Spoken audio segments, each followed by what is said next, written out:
꼭 알아야 될 약물이죠. 체중을 감소시키는 약물들이 있습니다. 다이어트 목적으로도 좀 쓰겠죠.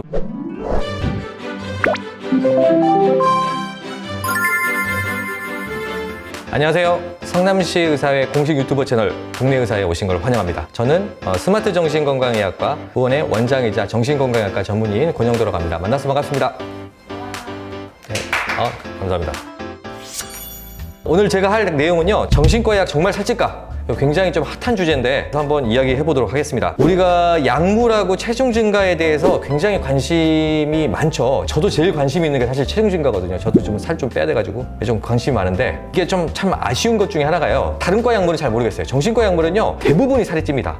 그 중에서 소수는 또 살이 빠지고 해서 이거를 어떻게 좀 구분할 수 있는지, 우선은 이제 체중 증가를 일으킬 수 있는 약물들, 우리 정신과 약도 있을 수 있고 당뇨약도 있을 수 있고 스테로이드 같은 거, 뭐 호르몬 제제, 그 다음에 항히스타민제라 그러죠. 감기약 같은 거, 이런 것들도 다 살이 찔 수 있다. 살이 찌는 약도 굉장히 많죠. 우리 약물은 두 가지로 크게 나누는 것 같아요. 작용하고 부작용이 있습니다. 우리가 의도하는 거는 작용, 의도하지 않는 거는 부작용이죠. 꼭 나쁜 것만 의미하는 건 아니에요. 우리 비아그라가 대표적인 거죠. 원래 비아그라가 원래는 심장약으로 개발했던 거 아시죠? 이렇게 심혈관계 약이었다가 부작용으로 이게 발기가 갑자기 돼서 비아그라가 이게 부작용을 작용으로 만든 대표적인 약이니까, 우리가 살이 찌는 약들이요 꼭 어떤 면에서는 꼭 나쁘지 않는 경우도 있는 것 같아요. 환자분들 중에서는요, 이게 분명히 살찌는 약인데 오히려 살찌기를 원하시는 분들도 있거든요. 이제 그런 분들한테는 이제 이런 약들을 쓰는 것도 굉장히 좀 좋은 것 같습니다. 우리가 이제 크게 꼭 약을 먹었을 때 어떻게 체중이 찔까 두 가지가 있거든요. 하나는 식욕이 변하는 경우. 원장님, 이 약 먹고 나서니 이상하게 엄청나게 많이 먹어요, 이런 분들도 있고, 똑같이 먹는데 이상하게 살이 쪄요. 지질대사라 그러죠. 우리가 뭔가 내과적으로 지질대사에 영향을 좀 주고 식욕의 변화, 크게 두 가지로 나눌 수 있겠습니다. 체중하고 신경전달 물질이라고 그러거든요. 이게 관련되어 있는 물질들이 여러 가지 있습니다. 뭐 세로토닌, 도파민, 노르에피네프린, 뭐 히스타민, 뭐 이런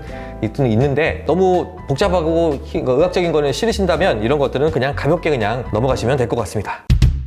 아무튼 체중하고 또 정신과적인 문제가 있을 수 있겠죠. 우울증이 증상이 있으면요 좀 체중이 늘어나고요, 체중이 늘어나니까 또 우울 증상이 악화되는 그런 어떤 악순환을 겪는 경우가 있고, 우리가 신체적 질환의 영향으로 뭐 고혈압이나 당뇨 같은 경우도 있을 수도 있겠고, 그 다음에 어떤 경우에는요 지나친 체중 감소도 또 문제인 경우들이 있습니다. 우리가 정상 체중보다 오히려 고도 비만인 경우에 우울증 진단율이 1.3배다, 굉장히 높다, 이렇게 말할 수 있습니다. 제가 이거는 한번 정리를 해봤어요. 제가 논문을 찾아가지고 한번 들어보셨으면 좋을 것 같아요. 제가 그래서 이 체중 증가가 아주 심한 거를 우리가 시비어라고 표현했고요, 플러스 3개, 체중 증가가 어느 정도 되는 거를 모더레이트 플러스 2개, 체중 증가가 있는 거 마일드한 거는 플러스 1개, 그 다음에 없는 거는 0, 그 다음에 체중 증가 감소가 있는 거는 우리가 마이너스, 이렇게 표현했습니다. 우선은 우리가 3대장이라고 할 수 있는 약들이 있어요. 체중 증가 이거는 무조건 생긴다. 정신과 약 중에서는 올란자핀이라는 약이 있습니다. 클로자핀이라는 약이 있습니다. 멀타자핀, 공교롭게도요 다 핀으로 끝나네요. 이 세 가지 약이 굉장히 체중 증가가 심합니다.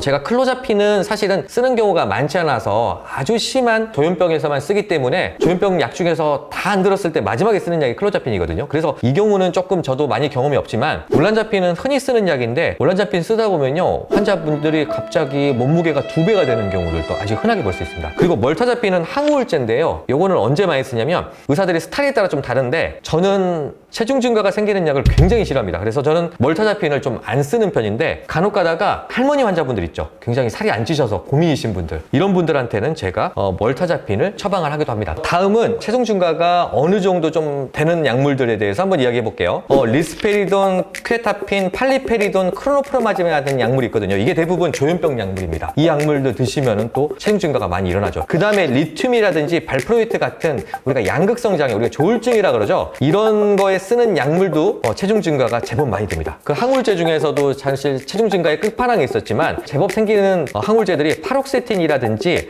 그전 약물인데, 보통 이제 우리가 4만 개 항우울제, 이렇게 보통 하던 TCA 같은 약물들이 체중 증가에 많이 좀 영향을 미칩니다. 그 다음에는요, 이제 이게 대부분의 약물이 여기에 많이 속하는데, 체중 증가가 약간 있는 약물들이 있어요. 대부분 이런 약물들 많이 드시는 건데, 에스시탈로프람, 둘록세틴, 벤나팍신, 데스펜나팍신, 티아넵틴, 프로복사민 같은 약물들인데, 이런 대부분의 항우울제들이요 약간의 체중 증가가 있습니다. 그리고 이제 조현병 약물 중에서는 앞에 나와 있던 그런 약물들보다는 좀 덜하지만 그러나 아리피프라졸이라든지 할로페리돌 같은 약물들이 약간의 살이 좀 찌는 경향도 있고요. 카바마제핀 같은 약물들도 약간의 살이 찌는 영향들이 있는데 그래도 이 정도의 약물들은 환자에 따라서는 또 안 찌는 분들도 있으니까 좀 상황에 따라 조금 많이 좀 다른 것 같고요. 그래서 보통 이제 이 정도 약물에서 조금 살이 찐다 그러면 다른 방법을 해가지고 체중을 좀 증가하는 거를 좀 감소시키는 그런 치료를 좀 하게 됩니다. 그 다음에요, 체중 변화가 없는 약들이 있어요. 이런 약들 드셨을 때는 체중 변화가 없다. 요즘에 이제 브린텔릭스라는 약인데 보르스틴이라는 약이 있고 요즘에 새로 나왔죠. 아고틴이라는 약. 보통 우리가 이제 프로작이라는 약이죠. 플록세틴, 그 다음에 트라조돈 같은 약물들이 이것도 항우울제인데 이런 약물들은 체중 변화가 없습니다. 조현병 약물 중에 체중 변화가 없는 약이 딱 두 가지가 있거든요. 지프라시돈하고 블로나세린이라는 약물이 있는데 이 두 가지 약물들은 조현병일 때도 살이 찌지 않습니다. 보통 이제 정신과에 쓰는 약물 중에서 이게 양극성 장애에서 쓰는 약물인데 라모트리진이라는 약물, 그 다음에 아토목세틴은 성인 ADHD 쓰는 약물, 그 다음에 부스피론 같은 그런 약물들이 체중 변화가 없습니다. 특히 이제 젊은 여자분들 오셨다, 살이 찌지 않는 약을 조금 쓰려고 노력합니다. 왜 그러냐면 우울증을 치료하러 왔는데 살이 쪄서 또 우울해지면 안 되니까 이런 약물 좀 많이 선택하는 그런 경향이 있습니다. 그 다음에 이제 꼭 알아야 될 약물이죠. 체중을 감소시키는 약물들이 있습니다. 다이어트 목적으로도 좀 쓰겠죠. 우리가 이제 다이어트 클리닉 같은 데 있죠.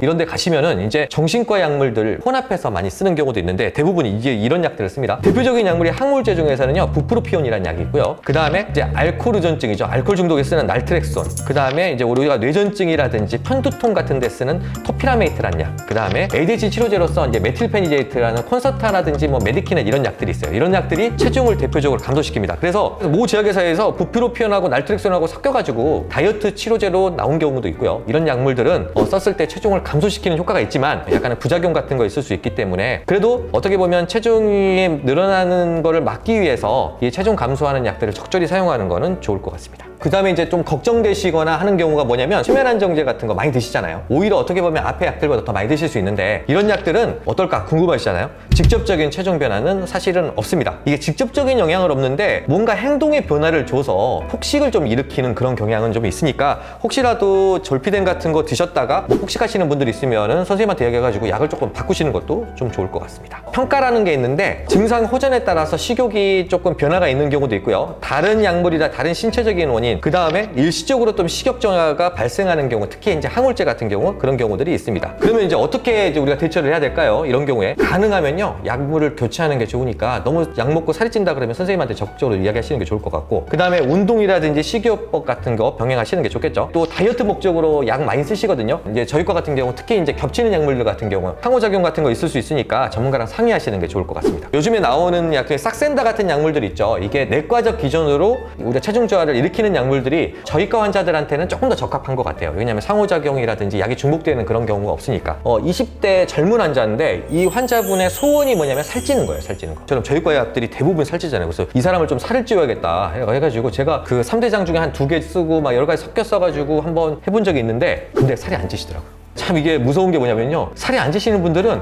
어떤 약을 써도 살이 안 찌고요. 원래 살짝 잘 체지는 체질이라 하시는 분들은 이런 약들을 우리가 살짝 썼는데도 이상하게 체중이 찌는 경우가 있으니까 개인차가 굉장히 좀 심하지 않나 그런 생각이 좀 듭니다. 오늘 강의는 여기까지고요. 오늘 강의가 도움이 되셨다면 구독과 좋아요, 알림 설정 부탁드립니다. 이상입니다.